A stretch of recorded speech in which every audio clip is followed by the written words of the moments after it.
আজকে ৩-৪ দিন যাবৎ এতটা গরম পড়েছে, আর এত গরম পড়ার জন্য বারবার কারেন্ট যায় আর আসে। মানে আমাদের এখানে ফেজ যায়, তো একেকজনে তো ফেজ চেঞ্জ করে নিচ্ছে, তা আমরা আর করছি না, আমরা এইভাবেই চলছি। তো ঘুম থেকে উঠেই ওই যে গরম, স্নান করতে হবে, ঘুম থেকে উঠেই স্নান করলে একটা ফ্রেশ ফ্রেশ ভাব লাগে। তাই আমি এখন ঘুম থেকে উঠেই স্নান করেই ঠাকুর পূজাটা সেরে ফেলি, কারণ দুপুরবেলা না ঠাকুর পূজা দিতে একদম ভালো লাগে না, বেশি গরম লাগে। তাই দেখো স্নান করে নিলাম, এখন ফুল তুলতে যাব। তো তার আগে তোমাদের সাথে কিছু কথা বলবো।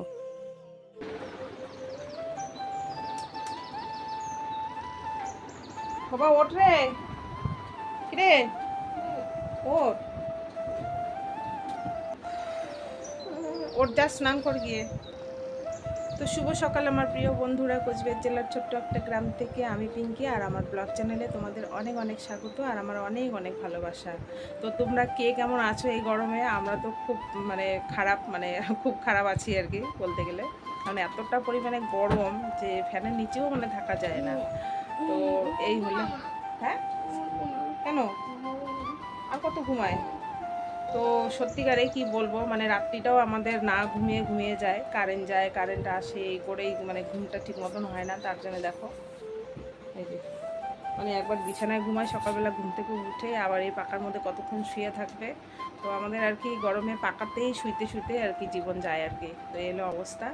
তো আজকে হলো জুন মাসের 10 তারিখ, মেয়ের কিন্তু আজকে পরীক্ষা শেষ, লেখা পরীক্ষা শেষ, দুটো প্র্যাকটিক্যাল শুধু বাকি আছে। তো তার আগেই ও কিন্তু অনেক দিনে টিকিট করে ফেলছে 18 তারিখের, ভাবছিল যে 18 তারিখের মধ্যে প্র্যাকটিক্যালটা হয়ে যাবে।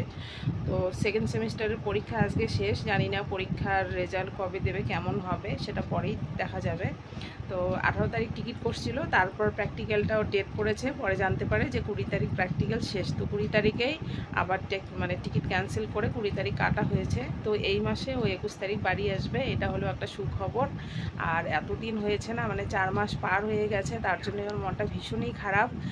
ওর মন আর কিছুতেই ওখানে টিকছে না, ওর দেহটা শুধু পড়ে আছে আর মনটা বাড়িতেই। তো কি করা যাবে, কিছু করার নেই। তো ও আসছে 21 তারিখ।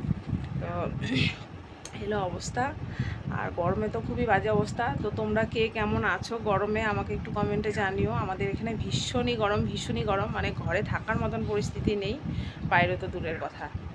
তো চলো ভিডিওটা দেখতে থাকো, আশা করছি ভালোই লাগবে। সন্তানরা যখন মায়ের কাছে থাকে তখন মনে হয় কি একদিন না দেখলে ভালো লাগে না। আর আজকে 5 মাস প্রায় হয়েই যায়, তো মেয়ে আসবে 5 মাস পরে। তো মনটা ভালোই লাগছে, আসার দিনগুলো ঘনিয়ে আসছে। আর 10 দিন, হ্যাঁ 10 দিনই আছে। তো যাই হোক, ভালোই লাগছে, আসবে, ওরও মনটা ভালো লাগছে। তো দেখো আমাদের কিন্তু শিউলি ফুল ফুটছে অনেক দিন থেকে, তো তোমাদের দেখাই না, তো আজকে ভাবলাম যে চলো দেখাই। তো ফুল টুল রেখে দিয়ে না, পূজাটা কমপ্লিট করে রান্নাঘরে আসলাম। বর নিয়ে আসছে কয়েকদিন আগে মুখি, তো আমরা মুখি দিয়ে মাছের ঝোল খেতে খুবই ভালোবাসি। তা বরকে বলছিলাম কি আনবে, তো সকালবেলা ও বলছিল যে মুখিটা তো আছে, এই মাছ নিয়ে আসবো।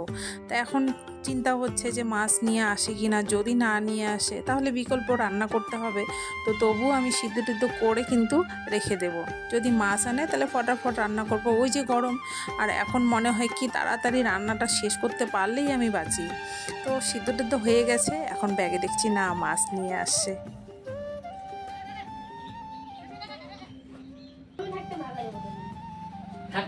আমি তো ভাবছিলাম আজকে বোধহয় মাছ আনবাই না, সে কখন মুখে সিদ্ধ করে রেখে দিচ্ছি। কি মাছ আনছো? মাছ, লঙ্কা আনছি, শাক আনছি,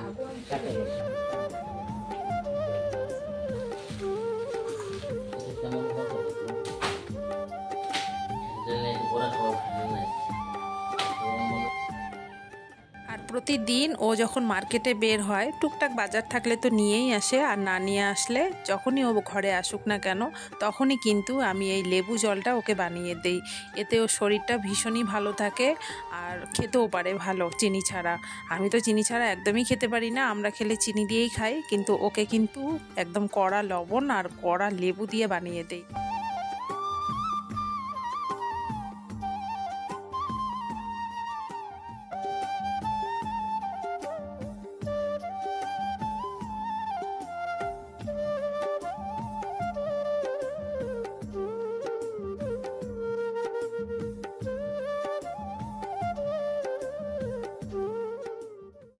গরমে না বেশি কিছু রান্না করতেও ভালো লাগে না, ভাবছিলাম শুধু মাছের ঝোল আর ভাত করব আর কিচ্ছু করব না। তো দেখো আমার রান্নাঘরটা হচ্ছে পশ্চিমের দিকে, তো জানলাটাও পশ্চিমের দিকে, আর এতটা হাওয়া আসে না, রান্না করতে আমার ভীষণই কষ্ট হয়। এত গরম না, মানে ফ্যান চালিয়ে রান্না করছি, ভাবো তাহলে কতটা গরম।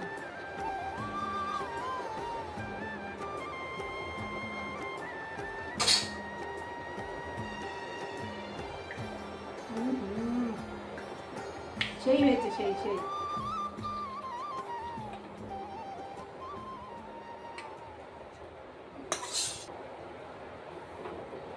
জীবনটা হচ্ছে ধনিয়া পাতা বন্ধুরা, শুধু কাটো বাটো আর চাটো, প্রতিদিন রান্না করতে হবে, প্রতিদিন। এই হোটেল কোনোদিনও বন্ধ করে না। আর এখন কিন্তু আমার 12টার মধ্যে সমস্ত কাজবাজ একদম শেষ হয়ে যায়, তারপর দুপুরবেলা খাওয়া দাওয়া হয়। কিন্তু আজকে তো সকালে আমি ভাত খাইনি, মানে সকালে এখন কিছুই খাই না ধরতে গেলে। ছেলে খেয়েছে, ছেলের বাবাও একটু মুড়ি খেয়েছে, তা আমি কিছু খাইনি। আর ওর বাজার থেকে আস্তে আস্তে দুপুরে খেতে খেতে অনেক দেরি, তাই দেখো আজকে জুতে পাতে নিয়ে বসে পড়লাম একা একা খেতে। কখনো কখনো নিচে একা একা খেতেও কিন্তু ভালো লাগে, দেখবে সাজিয়ে গুছিয়ে নিয়ে বাটিতে করে তরকারি নিয়ে খেতে কিন্তু খুবই ভালো লাগে। আমার মা দেখলে আবার হাসে যে দেখ বাটিতে করে নিয়েছে। তো আমি বলি হ্যাঁ, নিজে রান্না করি, এত সুন্দর করে যত্ন করে রান্না করি, সবাইকে যত্ন করে খাওয়াই, তাহলে নিজে কেন খাবো না। আমি নিজেও বাড়িতে এরকম করে মাঝে মধ্যে কিন্তু খাই একা একা, কারণ নিজেকেও একা একা সময় দেওয়াটা আমি মনে করি খুবই দরকার। তাই আমি মাঝে মধ্যে কিন্তু এটা করে থাকি, বাটিতে তরকারি নিয়ে গুছিয়ে গাছিয়ে নিয়ে আর কি খাই।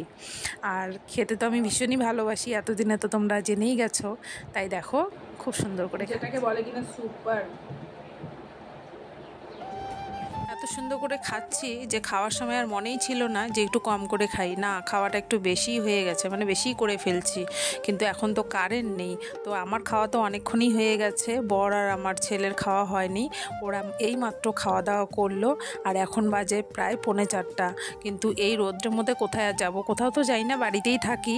তাই এত গরম, কারেন্ট নেই, কি অবস্থা। ছেলে বলছে মা হাওয়া দাও হাওয়া দাও, পাখাও খুঁজে পাচ্ছি না। তো পাখাটা খুঁজে টুজে নিয়ে আসলাম, ছেলেকে হাওয়া দিচ্ছি, ঘেমে ঠেমে একাকার হয়ে গেছে।